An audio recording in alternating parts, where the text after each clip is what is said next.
Spoes met doof.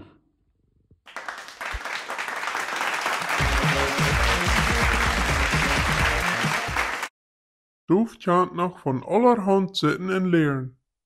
Du hast dort, wird einer Nahen de Wroten aufbängt. So viele Wroten aus seiner Haar muss einer am Tütenbahn knappes nembängen und dann in Ungergruben. Dann würden die Wroten bitter worden. So jeft es dann nu noch viel mehr. Aber du fragt Hansen mal ein, wann du en Kutter eben war hätt und dann noch en Schwarter, wat haft du te bedienen?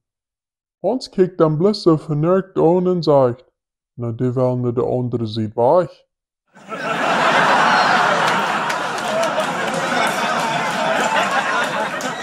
Nu kijkt Hans evens ne Doofen und fragt, warum du de Veel en Jans zum Winter im Süden fliehen?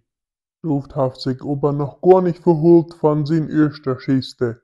Und so fällt am nu nisch nicht bei. Hans sagt, na rot as Busie aus wann sie würden gehen.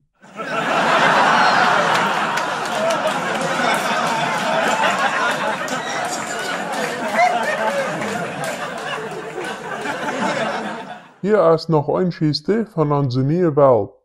Hans meint, dat in New York hadden ze 10 Schauduip gegruft en Kapperdreht gefangen, wo de 100 Jahre alt wären.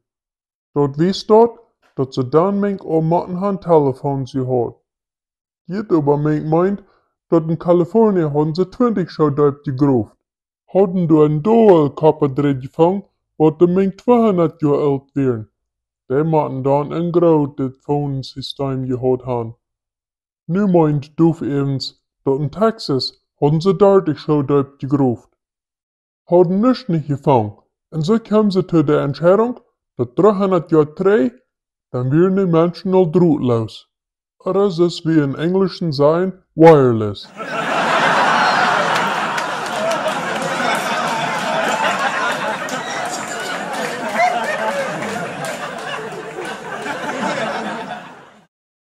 Wenn die diese Geschichte interessiert hat, dann tu nicht vergessen zu subscriben und drück auf diesen nächsten kleinen Video ab, um noch eine Geschichte zu hören.